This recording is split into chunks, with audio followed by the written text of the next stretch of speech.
कहानी है जो मुरलीकांत पेटकर पे आधारित है, उनकी जिंदगी पर। मैं बिल्कुल ही आउट ऑफ कंफर्ट वाली फिल्म है मेरे लिए। और मुरलीकांत पेटकर एक वॉर हीरो है, एक स्पोर्ट्समैन है, एक बहुत ही दिलचस्प कैरेक्टर है जिनकी बहुत ही अजीबोगरीब एक जिंदगी थी। मुझे ऐसा लगा कि ये ऐसी कहानी है जो बच्चे बच्चे को पता होनी चाहिए। मुरलीकांत पेटकर भी हिंदुस्तानी फौज के जवान थे और उनको 1965 की जंग में यही कश्मीर में 9 गोलियां लगी थी। तो वो बहुत ज्यादा इंस्पायरिंग लाइन है ऑटोमेटिकली, और वो बहुत लोगों को इंस्पायर करेगी। जब वो फिल्म देखेंगे भी तो वो नोटिस करेंगे कि अगर ऐसी सिचुएशन में कोई इतना कुछ कर सकता है तो हम तो बहुत छोटी छोटी चीजों में सोच रहे होते कि मैं ये नहीं कर पाऊंगा या ये नहीं कर पाऊंगी। मैं बिल्कुल ही आउट ऑफ कंफर्ट वाली फिल्म है मेरे लिए। और लेकिन हाँ, जैसा आपने कहा कि पहले मैं बहुत रोमांटिक फिल्म है या कॉमेडी फिल्म है उसमें बहुत की है मैंने, या लोगों को पसंद है मैं उस जॉनर में। बट ये मेरे लिए, मुझे ऐसा लगा ये एक लाइफ टाइम में एक अपॉर्चुनिटी आती है with Chandu champion. I think वो मेरा जो भी डिस्कम्फर्ट था या जॉनर मेरे लिए अलग था, वो बहुत ही छोटी सी बात थी, लेकिन मुझे इतनी अच्छी स्टोरी लगी। मुझे ऐसा लगा कि ये ऐसी कहानी है जो बच्चे बच्चे को पता होनी चाहिए। और it's a sad reality that a lot of people, most of us don't know about Mulligan Petkar ji. So I think and hats off to all his achievements. So basically जब मैंने पहली बार कहानी सुनी थी, कबीर सर ने जब कहानी सुनाई थी, तब मैं शॉक में था, और मैंने इनसे यही पूछा था कि सर ये सच में ऐसी कहानी एग्जिस्ट करती है?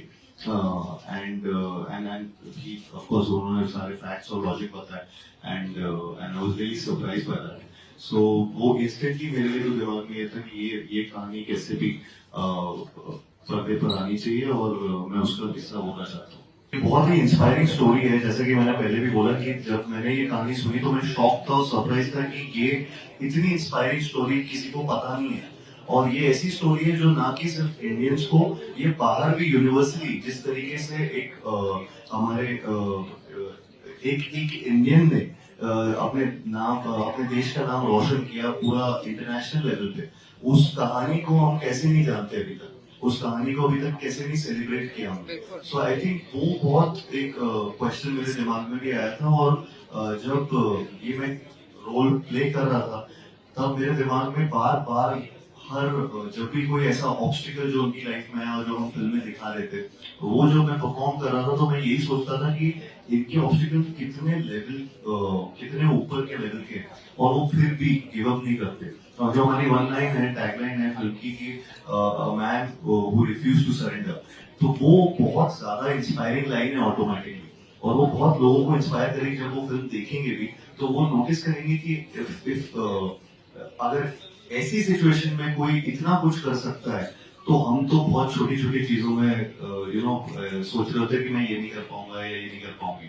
तो वो चीज बहुत इस फिल्म को देख के लोगों के दिमाग में आई, जो हमारी उस स्क्रीनिंग पे भी आया था कि काफी लोगों ने ये चीज को नोटिस किया था, और उन्होंने खुद बोला कि अब मैं भी कुछ करना चाहूंगी या करना चाहूंगा। सो वो बहुत मैं खुद भी बहुत इंस्पायर हुआ स्टोरी से। कहानी है जो मुरलीकांत पेटकर पे आधारित है, उनकी जिंदगी पर।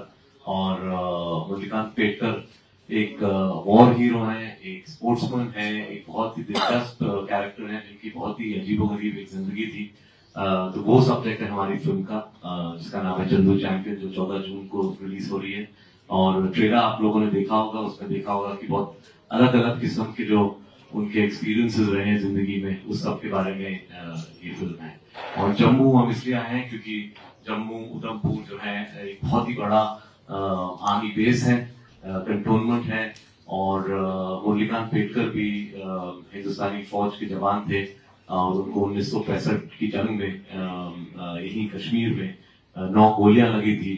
और वो उधमपुर जो यहाँ से पास में जो सबसे बड़ा कंटोनमेंट है, उधमपुर के हॉस्पिटल में थे काफी अरसे के लिए। तो इसलिए आपने सोचा कि हम अपने जवानों के साथ एक फिल्म के लिए एक जश्न रखें, थोड़ा उनके साथ इंटरेक्शन हो, थोड़ा एंटरटेनमेंट हो। और यहाँ पे बहुत सारे सुनाए कि हजारों की तादाद में जवान आने वाले हैं हमारे साथ शाम को, और चंदू चैप्टर को सेलिब्रेट